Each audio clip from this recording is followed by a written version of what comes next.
esta conferencia, espero que pueda. Me ha costado mucho sintetizar todo, la verdad, y espero no ser un cúmulo de datos y que os aburra, además a estas horas no es bueno. Lo he dividido en 3 bloques principales. El primero, parece muy importante también conocer, para aquellos que no sois de León, conocer un poquito los cimientos de la catedral, y el motivo es porque Gaudí, en el momento que proyecta la Casa Botines, se encuentra también con un primer problema, y es la cimentación de lo que se encontraba en todo el casco antiguo de León. Entonces vamos a hacer un breve recorrido por los cimientos hasta el cielo, lo titulo así, y vamos a ir desde el subsuelo de la catedral hasta arriba, ¿no? Todos los problemas que surgen. El segundo bloque, pues me imagino, tengo una imaginación desbordante, entonces me gusta imaginarme a Gaudí viniendo para aquí y encontrarse un León de finales del siglo XIX, en plena ebullición ya con el ferrocarril, y ver con sus propios ojos cómo le inquietaba toda la restauración que se estaba haciendo de la pulcra leonina. Y por otro lado, el último, a manera de conclusión, pues la influencia de León y de la Catedral de León, que tuvo que ser evidente en las obras de Gaudí. Comenzamos entonces con el primer apartado, desde los cimientos, y quisiera hacer un guiño a Fernando y a César, que nos han hablado esta mañana de la estética, ¿no?, de la luz. Y me gusta empezar todas las charlas y las conferencias con citas históricas. Entonces, pues bueno, tenemos que tener en cuenta, para entender un poquito toda la trayectoria que sigue la Catedral de León y las vidrieras, así como la restauración del siglo XIX, que el templo gótico es la representación mística y simbólica de la Jerusalén celeste, como nos dice San Juan en el Apocalipsis. La luz tiene mucha importancia, una gran importancia en todo el mundo cristiano, el mundo cristiano medieval, y era considerado como el origen tanto de la verdad como de la belleza y del orden. Hablamos de una frase, simplemente citar a Pseudo Dionisio: las cosas visibles son imágenes manifiestas de las invisibles. ¿Y qué nos dice el abad Suger? Por amor de la belleza, la casa de Dios, a veces multicolor, me hace olvidar mis preocupaciones externas, transportándome de lo material a lo inmaterial. He de deciros, también a modo de presentación, que esto es lo que me pasaba a mí, literalmente, cuando durante esos 16 años que tuve el lujo de poder trabajar en la Catedral de León y en la restauración de las vidrieras. Es lo que me pasaba cuando entraba en el templo y me quedaba sola, a lo mejor con algún compañero, restaurando las vidrieras mientras la catedral estaba cerrada, ¿no? Sales de tus problemas, te metes en otra atmósfera y te hace evadirte de todo. Cuando veo esta frase del abad Suger, me veo reflejada en mí misma. Y luego también, por supuesto, Santo Tomás de Aquino, que nos dice: sin luz no hay belleza. Bellas son aquellas cosas cuya percepción, en su misma contemplación, complace lo que está en relación con la vista, como sentido más perfecto que sustituye al lenguaje del resto de los sentidos. Aquí nos está dando la importancia de la vista. Y ahora, muy brevemente, vamos a intentar ver lo que es la historia de lo que es en sí el templo, no las vidrieras. Todos sabemos, sobre todo los que vivimos en León, que León es una ciudad que nace de un campamento militar, como sucede en muchas ciudades españolas, concretamente de la Legio Sexta Victis, hacia el 29 a.C. Bajo el templo gótico tenemos los testigos de otras épocas. En un primer momento sabemos que están ubicadas las termas de época romana, y en los cimientos de la catedral se han hallado los restos de estas termas del campamento romano.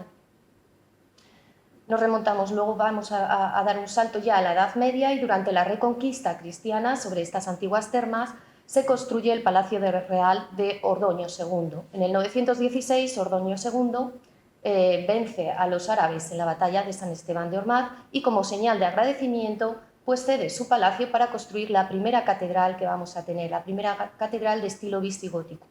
En el 924 fallece Ordoño II en Zamora, y esta pequeñita catedral de estilo mozárabe va a acoger los restos del rey, como era tradición en la cristiandad, ya que los monarcas encarnaban la autoridad de Dios en la tierra. Pasamos ya al siglo XI, y aquí nos encontramos con el templo románico. Fernando I decide trasladar los restos de San Isidoro de Sevilla a León, y esta es la principal causa por la cual, con su hermana Doña Urraca, se construye una catedral más digna y acorde con la estética de esta cristiandad románica. Y entre 1884 y 1888 hay un personaje del que vamos a hablar constantemente en esta charla, es el arquitecto Demetrio de los Ríos. Excava el subsuelo de la catedral para reponer el pavimento, así como cimentar los pilares, y se encuentra con parte de los muros y de la fábrica de la catedral románica. Esta catedral románica se sabe que estaba hecha de ladrillo y de mampostería. Tenía 3 naves rematadas por 3 ábsides, como podéis ver en planta, semicirculares, y el central estaba dedicado a Santa María. Seguía las directrices románicas internacionales, pero también se le añadían algunos elementos autóctonos, como puede ser el arco de herradura. Fue consagrada el 10 de noviembre de 1073 y seguramente en ella trabajaban también los canteros que estaban trabajando en esos momentos también en San Isidoro. Esta catedral se mantiene en pie hasta finales del siglo siguiente, que llega al trono Alfonso IX, y se produce un importante desarrollo tanto social como cultural en la ciudad de León. Entonces ya llegamos al siglo XIII con el templo gótico. El edificio se levanta en torno a 1255 y sigue las directrices del maestro Enrique, estando como obispo de León Martín Fernández. A Martín Fernández le vamos a ver representado en muchas vidrieras de la catedral. En 1288 fallece dicho obispo y la catedral ya estaba abierta al culto. Esto no quiere decir que las obras no continuasen durante el siglo XIV y siglo XV. Bueno, sabemos todos que pertenece a esta catedral gótica, es la catedral más francesa y es de estilo gótico francés, tiene la inspiración en la planta de Reims, pero hay una notable diferencia, como podéis ver en los planos. En la catedral de León sobresalen las torres de las naves y, por supuesto, la de Reims tiene una nave más larga porque era ahí donde se coronaban a los monarcas. La planta de la Catedral de León tiene 3 naves, que se amplía a 5 en el crucero, y en la girola presenta 5 capillas semihexagonales. Las cubiertas se realizan por medio de bóvedas de crucería cuatripartitas soportadas por pilares de medias columnas. El problema de los empujes radiales se soluciona a través de los arbotantes y los contrafuertes, y desde el siglo XV es cuando vamos a empezar a partir de ahora vamos a empezar a narrar el gran drama que va a tener nuestra Catedral de León. Desde el siglo XV van a empezar a aparecer estos primeros fallos en el templo. Las principales causas, ¿cuáles fueron? Pues los problemas de cimentación debido a todas las construcciones antiguas que os acabo de mencionar, entre otras, y la calidad de la piedra que procedía de las canteras de Boñar. El templo destaca por la arriesgada estructura, de ahí que también se diga que es una catedral de estilo francés. Consiguen abrir 3 pisos de vidrieras y eso le da mucha más inestabilidad al templo. Destaca por esta arriesgada estructura, donde se eliminaron casi por completo los muros que se cubrieron con vidrieras y se convirtió en la gran pesadilla que vamos a narrar ahora. En el siglo XV empezamos a ver, ahora lo que vais a empezar a ver es cómo van a ir añadiendo y añadiendo más peso al templo, hasta que llega un momento que la Catedral de León corre el peligro de ruina total. En el siglo XV el maestro Justín construye 2 torrecitas huecas, una al sur y otra al norte. La del sur la conocemos como la Silla de la Reina y la del norte la Limona. Lo que se pretendía con ello era mejorar los empujes de los arbotantes hacia la cabecera. También se construyen los remates triangulares de los hastiales norte y sur, y pasamos ya al siglo XVI. Su hijo, Juan de Badajoz el Mozo, construye un remate plateresco en el hastial occidental y seguimos añadiendo más peso, incrementando estos problemas de inestabilidad. El siglo XVII llega ya lo que será el derrumbe. En 1631 se hunde la bóveda central del crucero y el cabildo recurre a Juan de Náveda, arquitecto de Felipe IV, al que le sugirió cubrirlo con una gran cúpula, siguiendo el estilo barroco de la época, pero que dicho arquitecto no se llegó a concluir. Aunque no se terminase esta cúpula, no evitó que se rompiesen estos contrarrestos de la catedral gótica, desplazando las cargas radiales hacia el hastial sur. El hastial sur va a ser, para que os hagáis una idea, es justamente el hastial que da hacia la calle Ancha. Es justamente el que va a ser más dañado de todo el deterioro. Joaquín de Churriguera aconsejó que se retirase la cúpula, pero el cabildo se niega. Ante esto, la solución que encuentra dicho arquitecto fue levantar 4 grandes pináculos alrededor de la cúpula que descansaban sobre los pilares del crucero para descargar el empuje radial, provocando aún más daño. Aquí tenemos, la linterna de la cúpula no se finaliza, se instala de forma provisional en 1651, pero a finales del siglo se quebró el hastial sur que Manuel Gómez Martínez reformó en 1694. Sustituye el remate gótico por una espadaña barroca semicircular, que es la que tenéis en imagen. Y seguimos añadiendo más peso. Y, por supuesto, ya para rematar, la guinda del pastel es que el terremoto de Lisboa de 1755 afecta a todo el edificio, concretamente a los maineles y muy notablemente a las vidrieras. Se abren grandes grietas en la fachada sur, por lo que es necesario cegar las ventanas del triforio para reforzar los muros, desmontar el rosetón y sustituirlo por la ventana geminada que veis en imagen. Y el siglo XIX, en el año 1830, la situación ya es muy delicada en el templo. Cada vez había más desprendimientos de piedras en el hastial sur. Fernando Sánchez Pertejo reforzó los contrafuertes de toda la fachada para que no se viniese abajo. La estabilidad del templo corría bastante peligro y se tiene que crear una nueva figura del Estado para que se pudiese dar dinero al templo y evitar así su derrumbe. El 28 de agosto de 1844, el gobierno del general Narváez la convirtió en el primer monumento nacional de España para poder salvarla. Pasaron más de 50 años de reconstrucción y sin culto, hasta que a principios del siglo XX se pudo decir que por fin la catedral se había salvado. Varios fueron los arquitectos que van desfilando por la restauración. Aquí tenemos una fotografía de Clifford de la catedral datada en 1854, donde se puede ver la linterna y los pináculos de la famosa cúpula. En 1857 comenzaban a caer ya incluso cascotes de la nave central y ante este peligro amenazante, la Real Academia de San Fernando manda examinar a los arquitectos Narciso Pascual y Colomer y José Díaz de Bustamante el templo. Aquí tenemos varios dibujos de Parcerisa realizados a mediados del siglo XIX, donde podemos ver los remates antiguos de los hastiales y así como los pináculos de la bóveda y de la linterna. En 1859 es nombrado arquitecto de la catedral Matías Laviña, que es el que tenéis en imagen, y es un arquitecto de formación muy clásica del antiguo sistema, extremadamente radical, que decidió desmontar la cúpula y los pináculos. Consecuencia de ello fue el hundimiento del hastial sur. La catedral se encontró en este momento ante un inminente peligro de ruina total.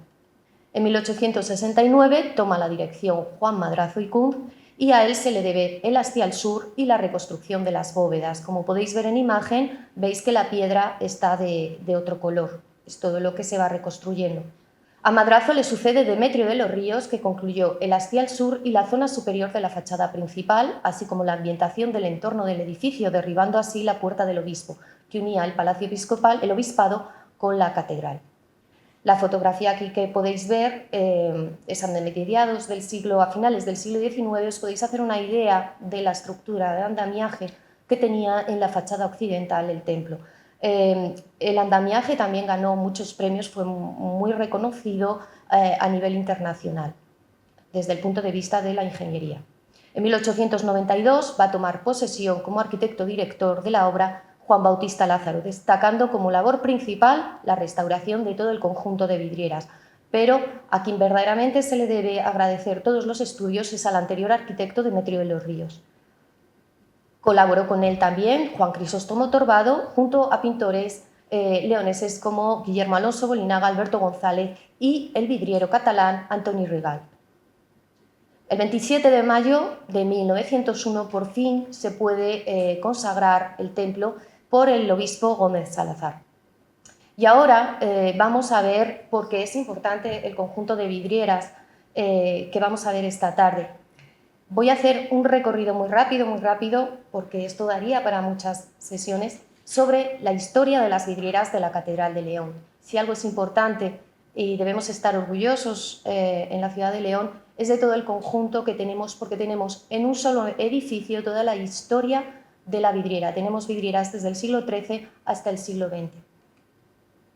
Bueno, lo primero de todo, por si no sabemos mucho sobre la técnica de la vidriera, simplemente tenemos que tener en cuenta qué materiales conforman la vidriera, principalmente el plomo, que es muy dúctil, y el vidrio, que es muy frágil. Todo ello hace que las vidrieras en sí ya sean muy delicadas.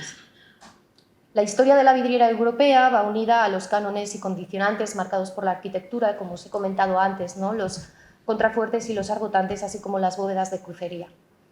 La técnica que utilizaban en la Edad Media, a partir del siglo XIII, y que se va a repetir en el siglo XIX con los neos, son los vidrios en color en masa, es decir, soplados y realizados vidrio soplado de manera artesanal. La paleta de color en la Edad Media era muy limitada y se limitaba simplemente al amarillo, al rojo, al azul, al verde y al blanco. Entonces, ¿de qué manera el vidriero medieval diversificaba la paleta de color? A partir de dos elementos. Por un lado, jugaba con la luz del sol y, en segundo lugar, con el grosor de los vidrios. La gama de color se va a diversificar en el momento en el que penetra la luz del sol en la vidriera, ya que la relación de unos vidrios con otros amplía las posibilidades cromáticas. Y para que lo entendáis, no es lo mismo el efecto que produce un vidrio rojo junto con uno azul, porque nos da una tonalidad morada. No es lo mismo uno rojo frente a un amarillo, que nos va a dar una tonalidad anaranjada. Esto recuerda mucho también un poquito a lo que hacían en su momento los impresionistas. El grosor de los vidrios varía, por lo que cada color no va a ser una sensación plana. De ahí la importancia también que sean vidrios artesanales y soplados. No es una sensación plana, ya que existen partes donde el vidrio es más grueso y el color entonces va a ser más denso, y partes más finas y más delgadas donde el color va a ser más claro. Bueno, ¿y cómo se hace una vidriera? Es una de las cuestiones que a lo mejor algunos ya sabéis, otros pues yo era a lo mejor lo primero que me cuestioné cuando entré, siendo casi una cría, cuando entré en el taller de la catedral. El artista debe hacer primero un boceto a escala reducida con la composición y distribución de las partes de la vidriera. Posteriormente realiza el cartón de las mismas dimensiones de lo que va a ser el ventanal, ejecutando las composiciones o figuras según los vidrios que van a componer. Siendo el vidrio coloreado en masa, cada cambio de color va a suponer un cambio de vidrio, lo que va a suponer también tener que meter plomo. Una vez que se ha tenido en cuenta estos factores en el cartón, se pasará a colocar a las partes trazadas los vidrios que ha cortado anteriormente el vidriero. Fuentes documentales de la técnica de la vidriera tenemos ya desde el siglo XII, el monje Teófilo ya habla de esta técnica. En el siglo XIII tenemos también a Heráclitus, en el siglo XII a Lavasseur, en el XIV a Zenino Cennini, en el siglo XV a Francisco Herranz o en finales del siglo XIX a Levieri. ¿Cuál es la función de la vidriera en arquitectura? Todos sabemos que, por lógica, bueno, pues, va a ser un cerramiento, ¿no? Pero sobre todo cumple una función iconográfica que afecta a la idea espacial de transformar la luz interior, creando un oscurecimiento y una luz no natural como elemento simbólico de idea de Dios asociada con la luz, un símbolo de la divinidad. Esto es un poquito como las citas que os quise comentar al principio de la charla. La vidriera gótica, tenemos que saber que el arte de la vidriera, el máximo apogeo que tiene es en el siglo XIII, siglo XIV, y el maestro vidriero era considerado como un maestro del arte de la luz y gozaba de muchísimo respeto. En la segunda mitad del siglo XIII es cuando se comienzan a realizar las primeras vidrieras de la catedral. Digamos que son en torno al 1270-1277 y corresponden a las vidrieras de las capillas. El taller que emprende esta actuación estaba formado por un maestro y unos dos ayudantes venidos de fuera, formados en las soluciones de la vidriera gótica francesa. Poco después se va a experimentar una asimilación de técnicas y estilos que va a derivar al acercamiento a otros modelos de otras artes, como es la miniatura alfonsí. Entonces se van a producir como dos tendencias dentro de la vidriera de la segunda mitad del siglo XIII en la Catedral de León. Por un lado, unas vidrieras que van a seguir un estilo gótico francés, y por otro lado, otras vidrieras que van a recordarnos a la miniatura alfonsí. Esta que tenemos aquí es una de las vidrieras más importantes de la Catedral de León y me atrevo a decir más importantes de España y de Europa. Es la cacería, lo que llamamos la cacería o la vidriera de la cacería real, o como queráis llamarlo, pero bueno, en él está representado Alfonso X, algunos decían que era Carlomagno. Yo personalmente atribuyo a que el que está representado no es Carlomagno, sino es Alfonso X, y tiene mucha relación con la miniatura alfonsí. Entonces se van a juntar esas dos tendencias. Según los escritos de Demetrio de los Ríos, también en este siglo sería la parte inferior del rosetón oeste y la parte superior del rosetón norte, que está decorada con paneles, veis, semicirculares con motivos vegetales, así como algunos reyes que están tocando instrumentos. En este siglo también vamos a incluir en torno a 1277-1280 otra joya de la Catedral de León, que es el árbol de Jesse. Forma parte de lo que sería el ventanal sur 1, el ventanal 1, que es justamente el ventanal que vemos nada más entrar en la Catedral de León, y hay algunos paneles del árbol de Jesse correspondientes que se encuentran en la vidriera sur 16. Bueno, se cree también que los vidrieros de este siglo procedían de Francia, principalmente aquellos que intervinieron en algunas vidrieras de las capillas de la Girola, y otros son traídos de Burgos por el maestro Juan Pérez. Se constatan nombres de vidrieros que aparecen en los libros de cuentas, como son Fernand Arnault, Pedro Guillermo, Juan Pérez, etc.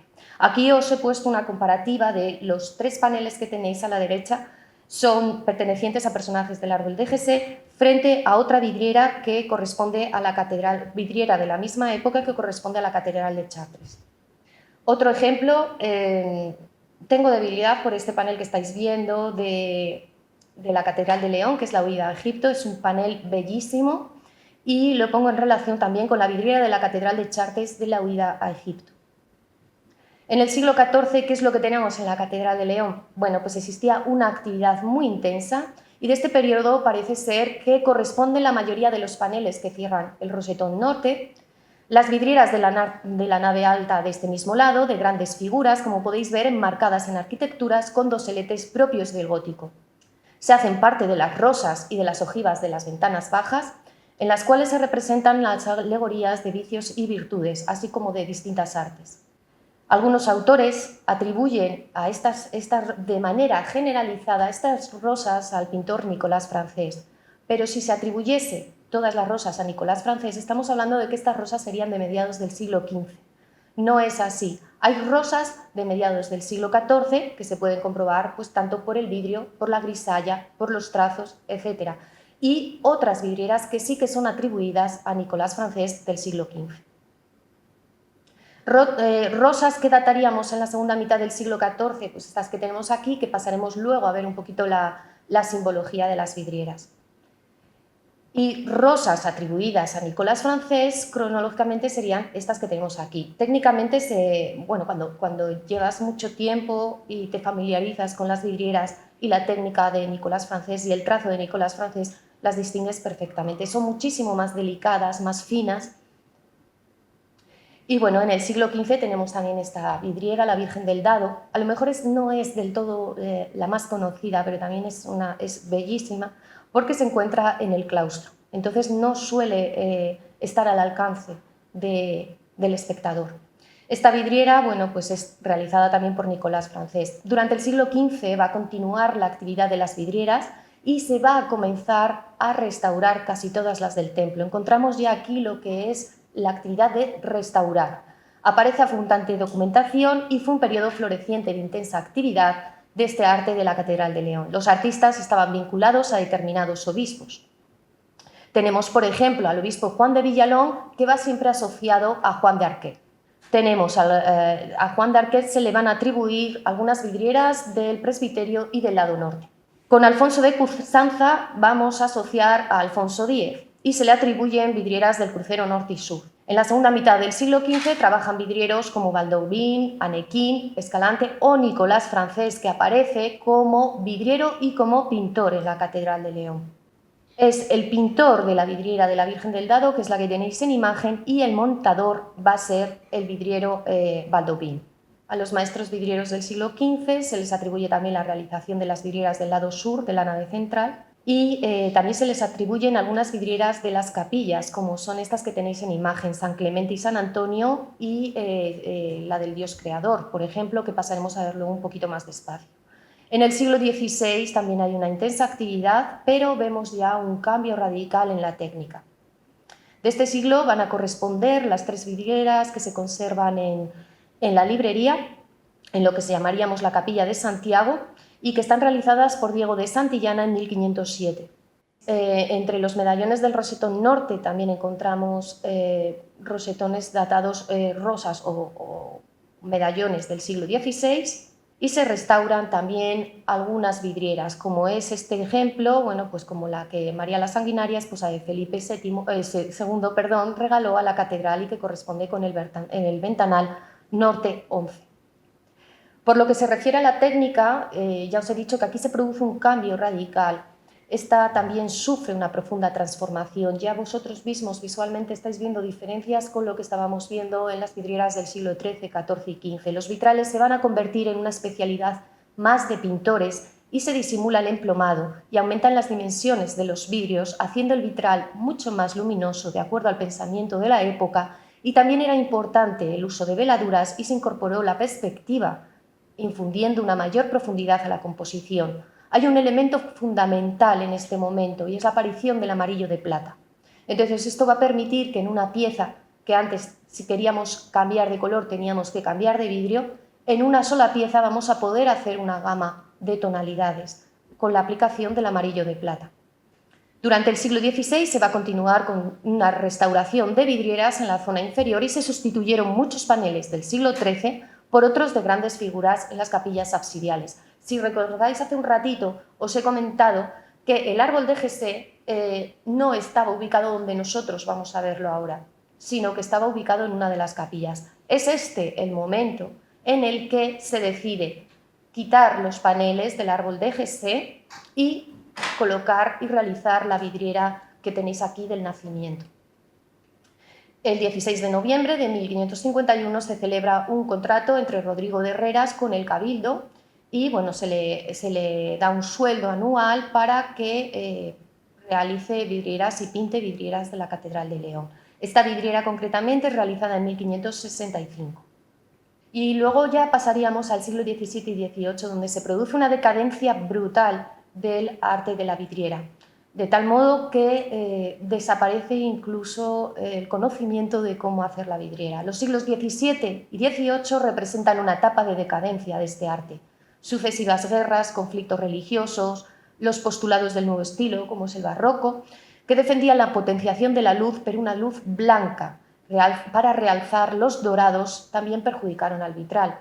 Al decaer el impulso creativo de las vidrieras hay otra cosa muy importante. Ya no es que no se hagan vidrieras, sino que las vidrieras que tenían en los templos no se valoran. Entonces, ¿qué va a pasar? ¿Que se restaurarán algunas? Sí, pero sin ningún criterio. Simplemente se van a basar en tapar agujeros con cualquier vidrio.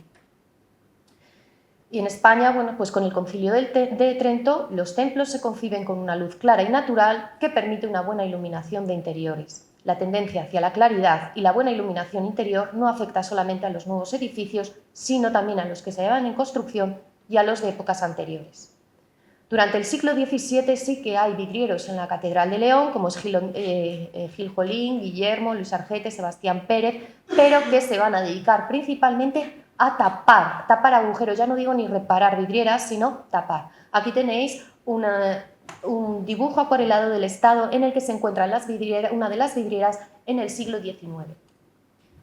Y el siglo XIX, por fin llegamos a él, y el siglo de Gaudí también, resurgimiento del vitral. En este siglo se va a experimentar una nueva valoración de la vidriera, produciéndose una atención por el estudio y los procedimientos y su elaboración. El espíritu historicista del romanticismo va a poner su mirada en la Edad Media y llevará a una revalorización de la vidriera medieval. La construcción de edificios neogóticos, así como el auge que hay por la restauración de edificios medievales, hace que resurja de nuevo esta técnica de la vidriera. Eso sí, no van a aportar nada nuevo en los vidrieros, sino que van a imitar totalmente la vidriera medieval, concretamente la vidriera gótica. En Francia, el arquitecto Viollet-le-Duc promovió un programa de restauración de vitrales en el que se sustituían los deteriorados por imitaciones. A finales del XIX todos estos esfuerzos dan su fruto y el vitral vuelve a ocupar el lugar que se merece. En España toma gran importancia la restauración y creación que formaron parte de un mismo fenómeno de restitución con la aparición de los neos. Es muy importante la figura de Juan Bautista Lázaro. En la restauración de estos edificios medievales, la conservación de las vidrieras jugó un papel fundamental, al igual que la realización de series nuevas que completan las existentes. Aquí tenemos varios dibujos del archivo que se conservan en el archivo catedralicio. Tenemos, por ejemplo, el dibujo en acuarela que tenéis es un medallón, corresponde a una rosa del claustro de unas vidrieras nuevas que se hacen tras la restauración de la Catedral de Burgos. Y aquí el dibujo a carboncillo, que también corresponde para la misma catedral en la Capilla del Santo Cristo. Otro dibujo conservado en el archivo catedralicio es una acuarela del Rosetón Sur, realizado en el siglo XIX. Este es todo el equipo que forma Juan Bautista Lázaro, junto con Juan Crisóstomo Torbado y Guillermo Alonso Bolinaga y Alberto González, que eran dos pintores reconocidos en León. Y bueno, más dibujos acuarelados que se conservan en el archivo catedralicio a tamaño real del estado de la restauración de las vidrieras del siglo XIX. Y aquí la firma que aparece en el triforio de la catedral, donde firma en grisalla cocida el arquitecto director Juan Bautista Lázaro y Alberto González, que se pintan en 1900. Algunas vidrieras del triforio son del siglo XIX, donde se representan, las de la cabecera representan diferentes santos, y las vidrieras no se colocan aleatoriamente, tienen todo un sentido, hasta el mínimo detalle tiene un sentido de por qué se coloca en un sitio o en otro. El interior de la Catedral de León, como os he dicho, pues destaca porque es un conjunto de vidrieras promovido por Alfonso X, que le vemos representado también en muchas de las vidrieras, y suman un total de 737 vidrieras. Cubren una superficie de más de 1.800 metros cuadrados y están distribuidas, como podéis ver en el mapa, 31 ventanales en la nave central, con el crucero correspondiente, 3 rosetones, 10 ventanales de las naves laterales y 15 ventanales de menor tamaño en las 5 capillas. Luego 3 ventanales, como hemos visto en la capilla de Santiago o la librería, y luego pequeñitas vidrieras distribuidas por distintas torres. Bueno, y como os dije al principio de esta presentación, la catedral es un museo de la vidriera española, donde podemos encontrar, como os he demostrado, vidrieras desde el siglo XIII hasta el siglo XX. El perfeccionamiento alcanzado en la construcción de la bóveda de crucería y la utilización del arbotante es lo que permite abrir estos grandes muros. En estos grandes ventanales se van a ir colocando vidrieras cuya función no era meramente decorativa, sino que en ellas se va a desarrollar todo un planteamiento estético e iconográfico con un fuerte sentido evangelizador al que recurría la Iglesia para sus fieles. La luz va a alcanzar un significado simbólico dentro del pensamiento medieval y las vidrieras ayudaron a transmitir este nuevo concepto de belleza. Recordad las citas que os he comentado al principio. El sistema de ordenación iconográfica desarrollado en el templo va a ser el sistema gótico clásico del ad triangulum. Esto es conseguido gracias a la apertura de los 3 pisos que se abren en el templo. Siguiendo el orden ascendente hacia la divinidad, lo que nos vamos a encontrar más cerquita del suelo van a ser en las naves laterales el mundo vegetal y animal en las lancetas, como podéis ver aquí en imagen. Se representan vegetales, muchos de ellos propios de la zona de León, como puede ser la vid que estáis viendo aquí. En las rosas, una personificación del humano mediante alegorías de vicios y virtudes, con alguna alusión al trivium y al quadrivium. Aquí es donde tenemos las rosas tanto de Nicolás Francés como las del siglo XIV que os comentaba. Tenemos el engaño, el escribiente y la dama entronizada, la lectura, la tejedora de tapices, la geometría. El derecho, la Iglesia, esta concretamente no es ni del siglo XIV ni de Nicolás Francés, es una vidriera del siglo ya XVI, y la música, la astronomía, la justicia, la fortaleza, la libertad, la medicina, el escribiente. Recuerdo ahora mismo el escribiente cuando lo restauramos, está muy deteriorado, sobre todo por la pérdida de grisalla, de la pintura cocida. La avaricia, la pobreza, la pereza Y en la zona del triforio vamos ascendiendo y vamos ascendiendo hacia el cielo, ¿no? Entonces, ¿qué es lo que nos vamos encontrando? Como punto intermedio entre la divinidad, lo celestial y lo terrenal, la nobleza. Entonces va a haber todo un pasillo de escudos heráldicos. Aunque, como os he indicado en el apartado anterior, en el triforio vamos a encontrar distintas representaciones de santos. Y pasamos ahora a los ventanales altos que ocupan la nave central y se representa todo lo concerniente al mundo celestial. En estas vidrieras existe una clara simbología y relación entre la orientación cardinal y su iconografía.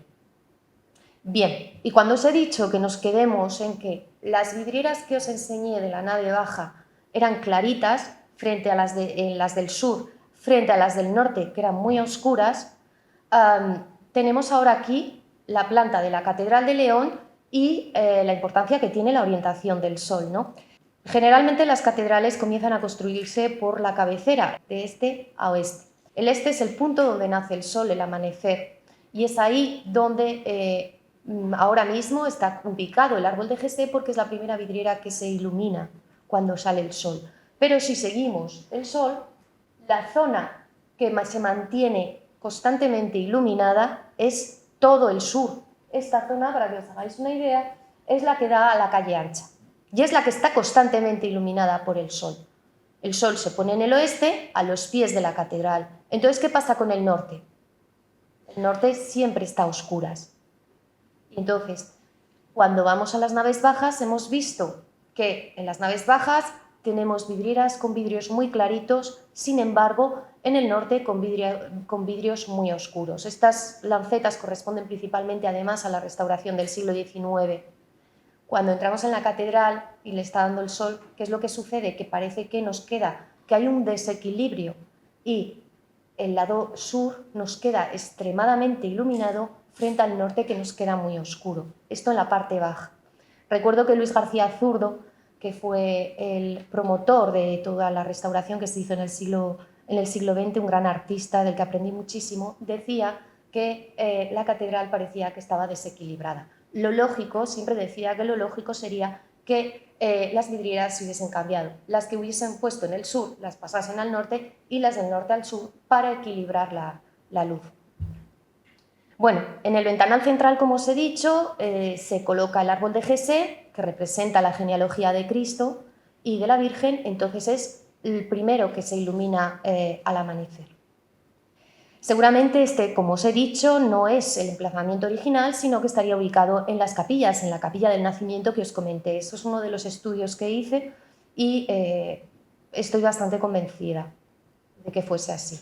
La composición de esta vidriera va a seguir las soluciones habituales en su iconografía, situando las figuras en el interior de mandorlas formadas por dos ramas simétricas del árbol.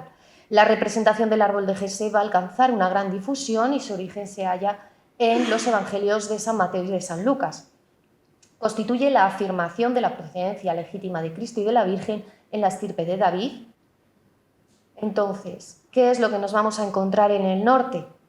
El norte, como habéis visto el plano, nunca refleja el sol directamente, está en perfecta sintonía con el pensamiento medieval. Se van a representar ahí personajes del Antiguo Testamento, como reyes, profetas, doctores, que desfilan hacia la penumbra, de la penumbra hacia Cristo, hacia el árbol de Jesé, hacia Oriente, donde nace la luz.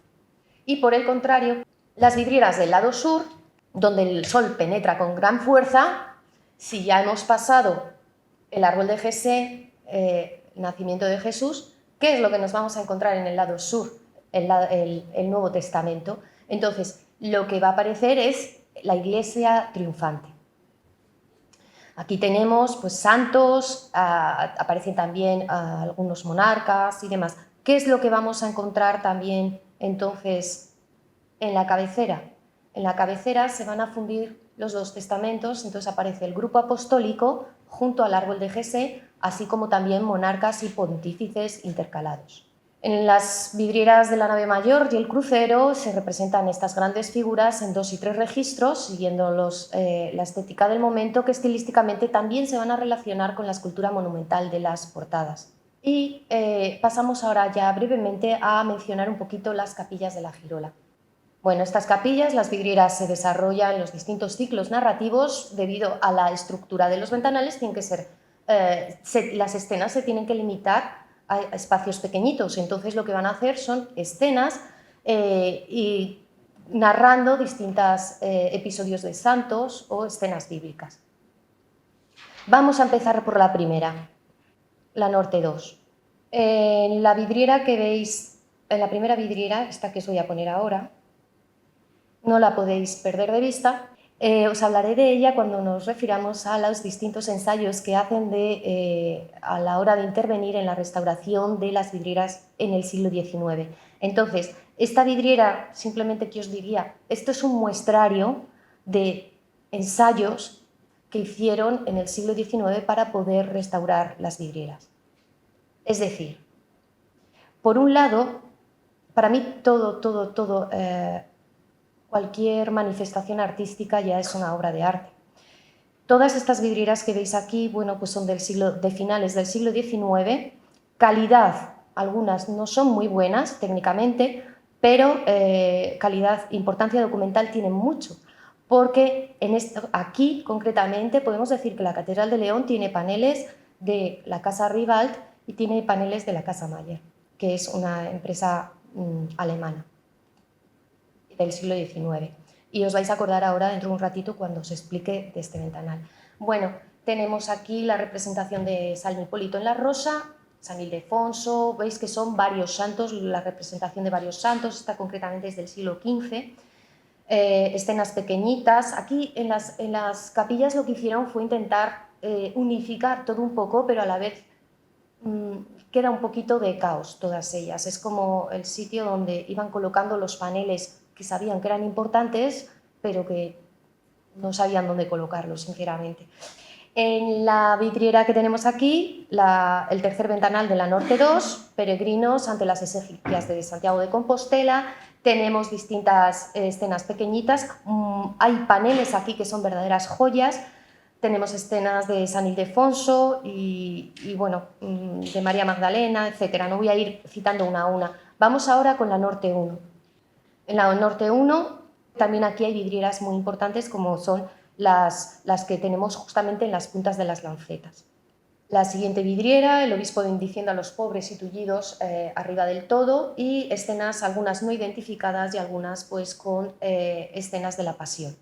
Vamos ahora a la capilla 1, que es donde posiblemente estaba el árbol de Jesé, y aquí tenemos, pues bueno, es del siglo XVI, como os dije, el nacimiento y la adoración de los pastores. Esta es una verdadera joya. Y tenemos aquí en la capilla sur 1, aquí a San Clemente y San Antonio, estas dos vidrieras también son una joya del siglo XV. Pequeñitas escenas en el segundo ventanal con San Martín de Tours, San Clemente, es toda la historia de San Clemente. Aquí vemos la técnica del amarillo de plata con una sutileza maravillosa. San Antonio de Padua en la siguiente ventanal.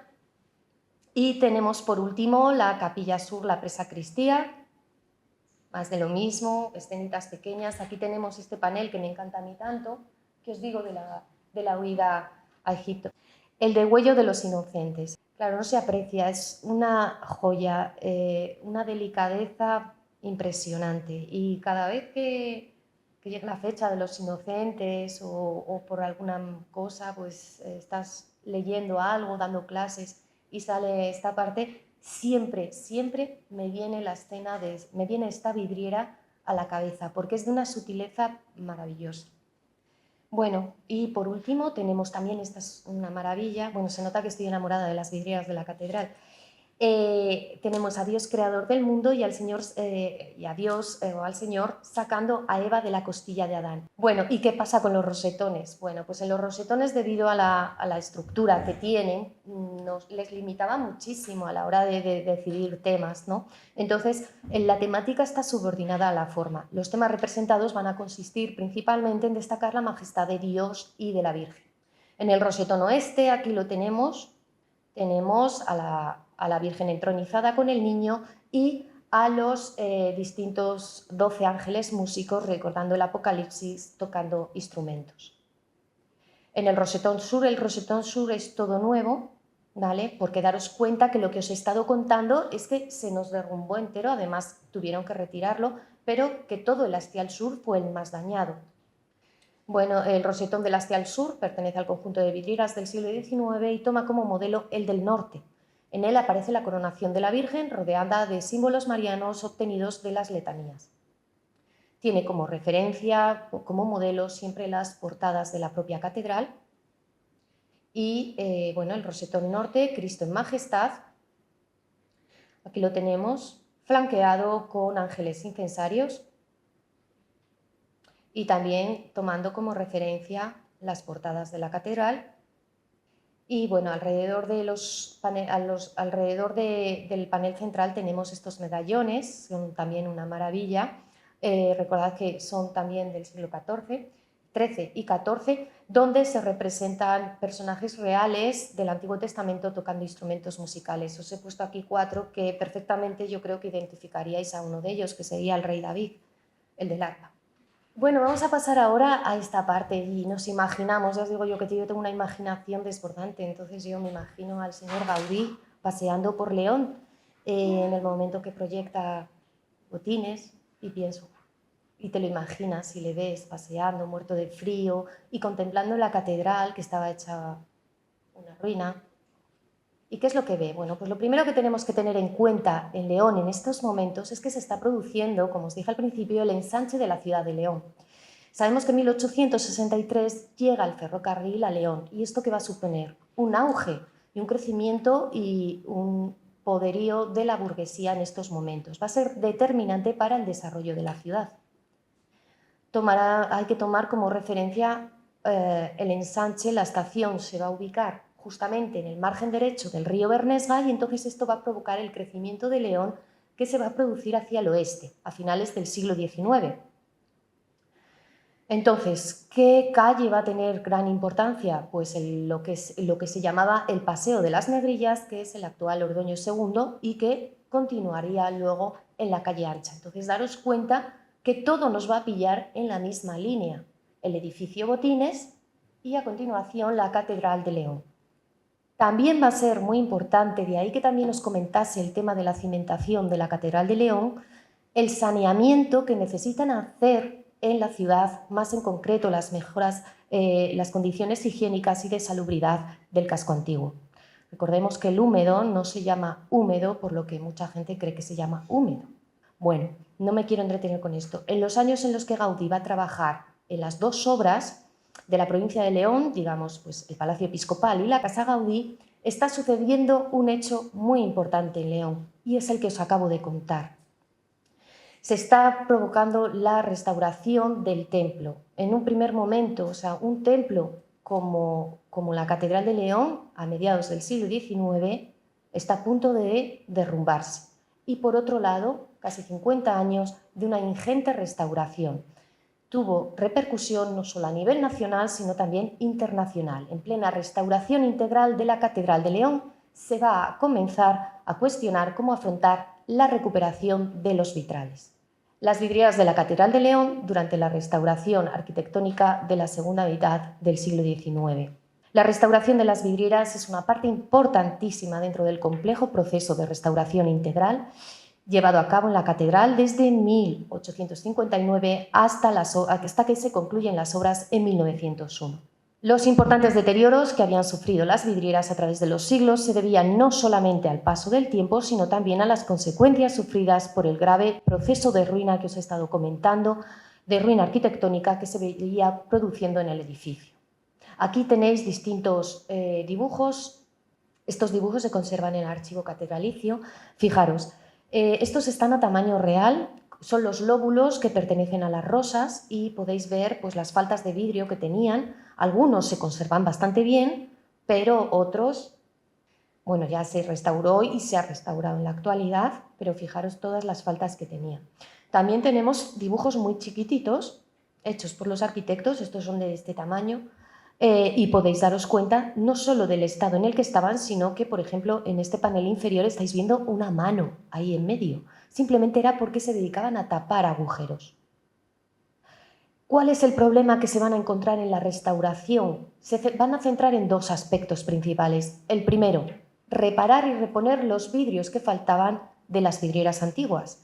Es decir, conservemos las vidrieras antiguas y reparémoslas, siguiendo también un poquito a Viollet-le-Duc. Y segundo lugar, elaborar y realizar vidrieras nuevas para los numerosos huecos que carecían de vidrio. Recordemos que, por ejemplo, todo el triforio estaba tapiado para reforzar la estructura del edificio. Bueno, a finales del siglo XVI, aquí podéis ver un grabado, a finales del siglo XVI el monje Atanasio Lovera ya hace referencia al que las lancetas de las naves bajas ya estaban tapiadas. Aquí tenéis algunas puntas acuareladas, algunas ojivas en acuarela del estado en el que se encontraban las vidrieras, los paneles de vidriera antes de la restauración. Están a tamaño real. Pensemos una cosa, en esos momentos no se usaba la fotografía como ahora, entonces tenían que disponer de pintores para dibujar y pintar los estados previos de las obras. Aquí, por ejemplo, os dais cuenta del estado. Estas vidrieras ya están también restauradas y estos son distintos modelos muy pequeñitos de los costadillos que aparecen de los costadillos que son las lancetas laterales del triforio, de los triforios y que enmarcan la heráldica. Son diseños que se hacen. Otro dibujito pequeño del estado y de la locura que tenían aquí de paneles. Fijaros en el inferior, es un cúmulo de piezas de vidrio ubicadas a lo loco. La restauración propiamente dicha de las vidrieras va a caer en manos de los arquitectos Juan Bautista Lázaro y Juan Crisóstomo Torbado, que van a seguir las directrices de Demetrio de los Ríos. El punto de partida es en 1859, cuando comienza la restauración. Bueno, no podemos olvidar a Matías Laviña, que es el primero que empieza a preocuparse por la restauración de las vidrieras. Entonces, en 1862, Matías Laviña, antes de tener que desmontar todas las vidrieras del hastial sur, recordad que el hastial sur es el que se nos está cayendo, y tiene que retirar esas vidrieras. Entonces, quiere asegurarse cómo están esas vidrieras antes de que las retiren para el día de mañana volverlas a colocar. Entonces, le encarga a un pintor de Madrid, Eduardo Jimeno, para tener información del estado en que se encontraban una serie de dibujos previos. Corresponden a los ventanales de todo ese hastial. Entonces, aquí en el lateral tenéis el estado previo de los dibujos antes de que se retirasen y estas vidrieras se almacenasen en la torre norte. Este es el ventanal sur 6. Os dais cuenta que vamos a ir por el sur y por todo el crucero. Y entonces, bueno, pues en 1863 este mismo arquitecto, Matías Laviña, plantea la idea de encargar los trabajos a empresas especializadas extranjeras o, por el contrario, realizar la labor en España, ¿no? Se plantean las dos opciones, los pros y los contras. Primero, dificultades para realizar los trabajos en España, pues muy grandes, pues que no había personas técnicamente preparadas para acometer esta obra de tal magnitud. Consecuencias de encargárselo a empresas extranjeras eran varias. Una, el elevado coste del presupuesto y otra, el traslado de vidrieras. Desde este momento, en este momento están muy preocupados e insisten mucho en que no se muevan las vidrieras de la ciudad de León.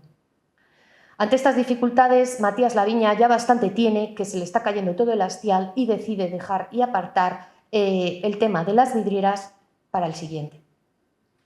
Vamos a Juan de Madrazo. Juan de Madrazo lo que consigue es frenar el temido derrumbe de la catedral con un sistema de encimbrados y, bueno, llega Demetrio de los Ríos, seguirá los criterios de su antecesor, Juan de Madrazo. Yo creo que el éxito que tuvo la Catedral de León y la restauración de la Catedral de León es que los arquitectos se respetaron mucho lo de sus predecesores. Entonces, eso ayudó concretamente a partir de Demetrio de los Ríos, ¿no? Seguirá los criterios de su antecesor, Juan de Madrazo, y se fueron retirando las cimbras, sujetaban la estructura del templo. En 1888 se confirma que el templo ya está salvado. Bueno, decide plantearse ya la restauración de Demetrio de los Ríos y verdaderamente materializada la restauración es de Juan Bautista Lázaro, pero digamos que el que verdaderamente se le ocurrió fue Demetrio de los Ríos. Todos los informes que hace son increíbles, súper detallados y verdaderamente es el que allanó el terreno a Juan Bautista Lázaro. Realiza la planimetría y mediciones de todos los huecos de los ventanales. Recordad la superficie que tienen todos los vanos de la Catedral de León. Hizo un completo inventario de las vidrieras describiendo la temática representada en cada una y el estado de conservación, y marca la metodología a seguir. Elaboró numerosos informes que va enviando a la Dirección General, a la Comisión de Monumentos, y reflejaba ahí la magnitud de la obra, tanto por la inmensa superficie, como os digo, que tenía que restaurar.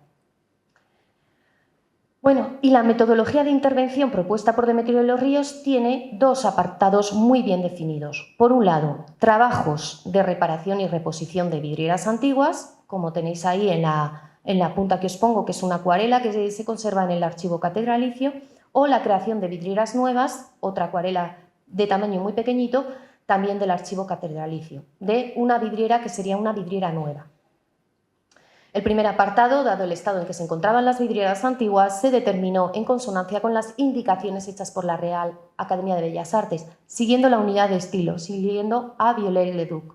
Aquí más bocetos del estado en el que se encuentran, y os dais cuenta de que no solamente a veces había que restaurar la vidriera, sino que a veces era un cúmulo de vidrios sin ningún sentido. Lo que se pretende sobre todo es que sobresalga el resultado final y que armonice todo el conjunto.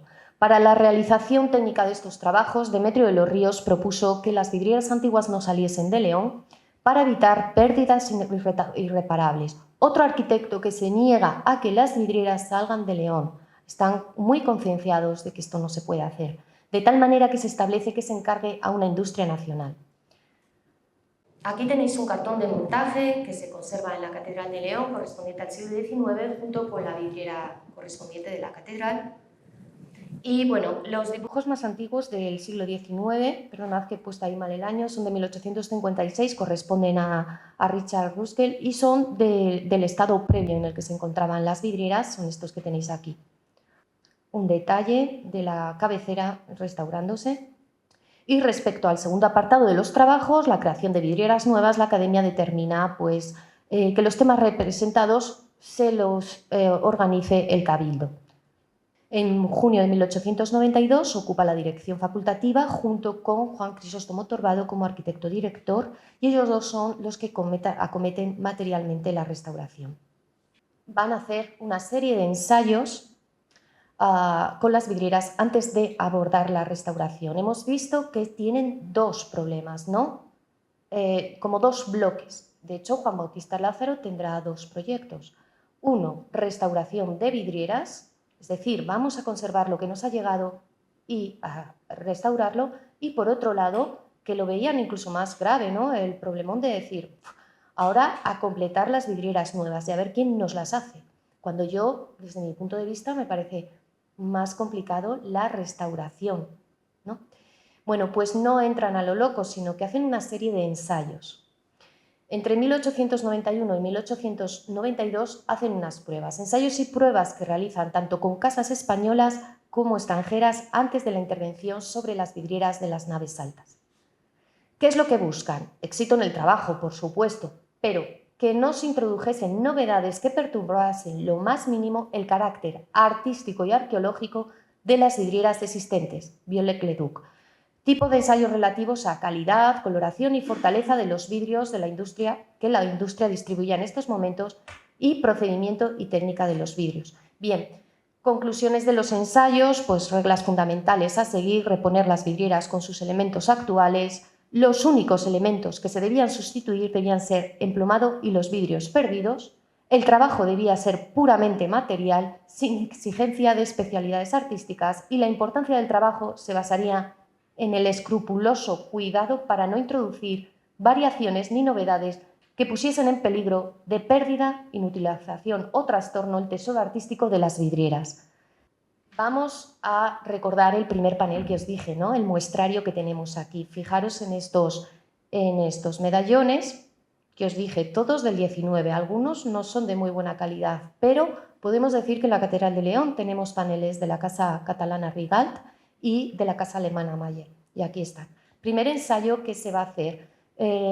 Contactan con Antonio Rigalt se hace en 1892 y se eligen 3 dibujos de 3 paneles, atención, 3 dibujos, que esto ha traído mucho conflicto en los últimos años porque son 3 dibujos de paneles, no son 3 paneles. Se eligieron 3 dibujos de 3 paneles de 0,75 centímetros de diámetro que pertenecían al rosetón norte. Y esto, dibujos para la ejecución de 6 paneles circulares de vidrieras del taller de Antonio Rigalde en Barcelona, los cuales se realizaron a partir del dibujo del rosetón de la Estial Norte que Ozaeta, que es el dibujo que habéis visto, había llevado a cabo años antes. Quiere decir esto, que la primera prueba que hacen es con la Casa Rigalt, pero no mandan los medallones a la Casa Rigalt. Habéis visto que desde Matías Laviña quiere que no se muevan las vidrieras de la Catedral de León, que no salgan de León. Lo que se envía, ¿vale? Se hace una copia de estos paneles y ese es el dibujo, son los dibujos que se llevan a la Casa Rigalt. Aquí están los 6 dibujos de los medallones que supuestamente Rigalt va a hacer a partir de esos dibujos en Barcelona, ¿vale? Bien, aquí lo tenemos, los paneles que se hacen en copia, aquí tenemos el rosetón en la actualidad y estos son los 6 paneles originales de los que la Casa Rigalt hace copia, ¿vale? Y que corresponden en el dibujo que encontramos en el archivo catedralicio, corresponden a los que están marcados. Bien, lo que tenemos en la catedral son estos 2 rosetones, estos 2 medallones de la Casa Rigalt y que tenemos en la Catedral de León y que se han ubicado en la Capilla Norte 2, en la que os he dicho que es un muestrario, ¿no?, de la catedral. El resto de los medallones no están ni en la Casa Rigalt ni en la Catedral de León. Bueno, pues en el primer ensayo se llevan a la exposición estos paneles, sí que son los que se mueven de un lado para otro, pero no son paneles originales de la Catedral de León, ¿vale?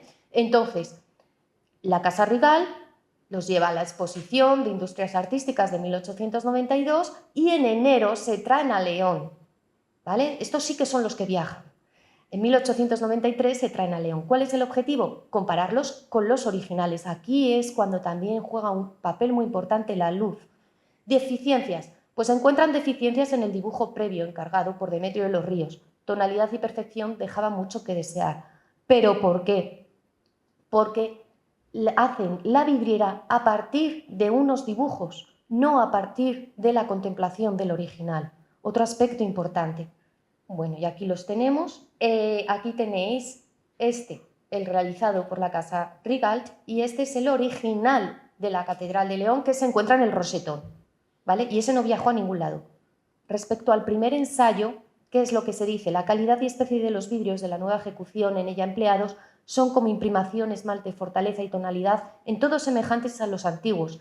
Y por otro concepto, que las partes pintadas en rostros, extremos, ropajes y accesorios, si bien un tanto diversas del original, revelan una factura entendida y característica de la época y escuela que imitan. Échanse de ver defectos de dibujo y aún de composición, pero son más imputables a esto que os decía, a la imperfección del exiguo dibujo que sirvió de pauta para los vidrieros. Claro, tienen que tirar de ese dibujo, los vidrieros bastante hicieron, ¿no?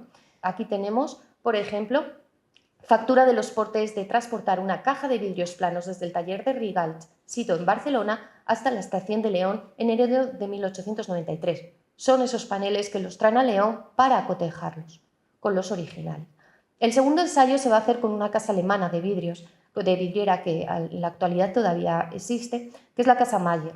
Se va a repetir la operación, pero corrigiendo el error que tenían, no a partir de dibujos, sino que lo que se quiere es hacer a partir de calcos a tamaño real de un panel rectangular. Aquí tenemos este panel, y este es una joya, y pertenece al árbol de Gesé. El segundo ensayo, entonces, es rehabilitar sus condiciones de fortaleza por medio de nuevos plomos, colocar todos los vidrios que faltasen, reposición y consolidación de los vidrios rotos y alterados. Este panel sí que viaja. Bueno, en la Casa Mayer, ¿qué es lo que se critica de este panel que hacen? La sobriedad con que se ha procedido, no reponiendo más que los vidrios que faltaban y dejándolos rotos y aún los visiblemente no primitivos, pero sustituido en anteriores y diversas reparaciones, es de vitalísimo interés arqueológico, pues en esas mismas restauraciones, aún imperfectas y todo, hay a veces notas de tonalidad que favorecen la vidriera y que por ningún concepto deben sustituirse, ya que en lo primitivo no ha de reponerse y lo moderno, aún superior como imitación, puede ser inferior como resultado y carece de sanación del tiempo. El tercer ensayo, lo que se les va a pedir a la Casa Mayer es hacer una copia exacta y hecha por calco y en presencia de la vidriera correspondiente a esta segunda prueba. Entonces aquí lo tenemos. Este es el original, el que viaja y se repara en la Casa Mayer, se restaura con plomos, con vidrios nuevos, etcétera, y con respeto arqueológico. Y este es el que se conserva en la catedral y que es una imitación y se conserva en la capilla. Conclusiones que se saca a la realización de este panel nuevo. Su colorido resulta ajustado, aunque más vigoroso que el de la vidriera copiada, que con solo la variación de 5 vidrios, el cambio de lugar de 2 visiblemente removidos en el original, quedan corregidos y satisfactoriamente restaurados, que el aspecto, fortaleza y demás condiciones materiales del panel son enteramente iguales al modelo. Simplemente aquí tenemos un cúmulo de cuáles hace la Casa Mayer, cuáles hace la Casa Rigal, y las diferencias entre Alemania y Barcelona, Cataluña, pues la Casa Mayer, las pruebas alemanas no se acomodaban a la luz de León porque no es lo mismo la luz que podemos tener en León que la luz que puede haber en Cataluña, que la luz que puede haber en Italia o en Alemania, y juegan un factor muy importante las vidrieras. Y entonces esto hace que pierda ese porte artístico. Y la Casa Rigal les pasaba lo contrario, son de excesiva transparencia y de un misticismo no tan masculino, austero e imponente como el de las góticas españolas que se conservan. Y bueno, ya una vez que consiguen hacer estas pruebas, pues ya deciden restaurar el famoso rosetón occidental y se sabe que en 1894 el rosetón occidental ya estaba colocado. En el rosetón occidental se encontraban todo tipo de problemas. Podían encontrarse simplemente paneles que solamente había que emplomar, paneles que había que colocar alguna pieza de vidrio, paneles que eran un pleno caos y tendrían que hacerlos enteramente nuevos. Y después de todas estas complejas operaciones de experimentación y estudio se consigue restaurar todo el rosetón. He de aludir que sabemos que por lo menos hay una relación laboral, un trabajo laboral entre Antoni Rigal y Gaudí, que corresponde con el diseño por parte de Gaudí de la vidriera Apóstol para el Palacio Episcopal de Mallorca y que es ejecutada por Antoni Rigal, diseñada por Gaudí y ejecutada por Rigal. A estos, bueno, este es el equipo de la catedral que se dedicará a restaurar las vidrieras y en 1900 se unirá un pintor muy querido en León, que era David López Merille. Aquí tenemos más ejemplos del estado en el que se encontraban las vidrieras antes de la intervención y, bueno, todo el éxito nacional y, ya digo, también internacional que tuvo dicho taller. ¿Qué repercusión tiene este taller, este grupito de vidrieros que se formaron, ¿no? Bueno, pues este grupito de vidrieros continuó haciendo obra nueva y restauración a nivel nacional. Ejemplos que tenemos, bueno, sabemos que hubo como 2 talleres, uno en León y otro en Madrid. Todos ellos estaban dirigidos por Juan Bautista Lázaro. Entonces, muchas de las obras o de los edificios que proyectaba Juan Bautista Lázaro o Juan Crisóstomo Torbado eran completados con las vidrieras de ambos talleres. Sabemos que en Madrid, por ejemplo, tenemos esta vidriera en una casa de la calle Ayala, pero vamos un poquito, bueno, estos personajes son Martín Granizo, que mantuvo Isaac Martín Granizo, es durante unos años director del taller, junto con, también tenemos ahí a David López Merille.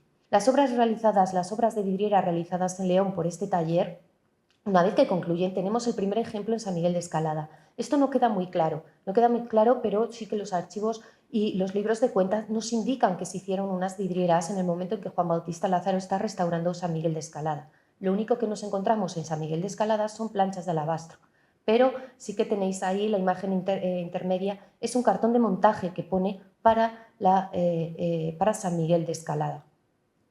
Por otro lado, en León también tenemos San Francisco de la Vega, un neorrománico, ¿no? Pues aquí todo el conjunto está diseñado por Alberto González, uno de los pintores que trabajó, y el conjunto de vidrieras montado por el taller, con los cartones, con los bocetos a carboncillo. Es un conjunto interesante, muy poco conocido también, y siguiendo todo un neogótico. Aquí tenemos el bautismo de Jesús. Hay motivos heráldicos, aquí tenéis los cartones de montaje conservados en el archivo catedralicio. Hay vidrieras mosaico, es importante también durante este periodo de tiempo el desarrollo que tienen todas estas vidrieras mosaico. Tenemos también un ejemplo del taller de Guillermo Alonso Bolinaga en la iglesia del Mercado. Sabéis que es una iglesia románica y que fue restaurada por este periodo de tiempo por Juan Bautista Lázaro. El ejemplo y el testigo que nos dejan aquí del taller es la oración en el huerto y algunas pequeñas vidrieras. Tenemos también vidrieras en el Panteón de la Familia Mata del cementerio de La Bañeza, en la Escuela de Industria de León de Sierra Pambley, lo que conocemos como Sierra Pambley, también es de Guillermo Alonso Bolinaga, el taller de Guillermo Alonso Bolinaga. El Asilo de la Beneficencia de León, que se encuentra en el barrio San Mamés. El conjunto de vidrieras también está realizadas en 1915, también por el taller de Guillermo Alonso Bolinaga. Y obras para particulares, tenemos el portal de la Plaza de San Isidoro, el Palacio de Torreblanca, lo que es el recreo industrial. Tenemos esta vidriera que se encuentra en las escaleras, también es del taller de Guillermo Alonso Bolinaga. Y también hay vidrieras en la Catedral de Burgos que llegan de la mano de Vicente Lampérez y Romea. Tuvieron un gran problema en Burgos en su restauración con el claustro. Y bueno, lo que tenemos es en la capilla del Santísimo Cristo, estas vidrieras son también del taller de Guillermo Alonso Bolinaga. Aquí son los dibujos a carboncillo que se conservan en el archivo catedralicio, correspondientes a la capilla del Santísimo de la Catedral de Burgos. Simplemente lo que quiero que veáis es la difusión, la gran difusión que tuvo el taller y que han sido los grandes desconocidos. En Castro Urdiales, por ejemplo, en la iglesia de Santa María, la iglesia de Santa María del Campo, en Ribadeo, y obras de restauración también son muy importantes en la iglesia de San Marcos de León, la restauración de varias vidrieras del siglo XV, donde tenemos los bocetos acuarelados, aquí lo tenéis, también fueron restauradas por ellos. No solo hicieron vidriera nueva, sino que también restauraron vidriera histórica, como podéis ver aquí. Pues en la Casa Botines destacar de las vidrieras lo que es la restauración de Luis García Zurdo, ¿vale? Las vidrieras son realizadas por David López Merille y restauradas en el año 1996, si no recuerdo mal, por el artista Luis García Zurdo, que deja su impronta aquí, como veis. El Palacio Episcopal de Astorga, que pongo en relación, las vidrieras son realizadas por Momesean y pongo en relación con todas las vidrieras de alguna manera que hemos estado recorriendo y estamos viendo, ¿no? Las vidrieras mosaico que nos encontramos en la Catedral de Astorga las pongo en relación con los costadillos de la Catedral de León, así como las de San Francisco de la Vega o la Catedral de Burgos. La planta noble con la heráldica también que nos encontramos en la Catedral de León, de la iglesia de San Francisco de la Vega. El comedor, las vidrieras que recuerdan al trabajo de los orfebres, lo pongo en relación con el Asilo de la Beneficencia y la heráldica igual. Muy rápidamente ya, y como conclusión, bueno, por supuesto las vidrieras de Montmesián de las capillas tienen también una gran influencia de la restauración de la Catedral de Astorga en aquellos momentos.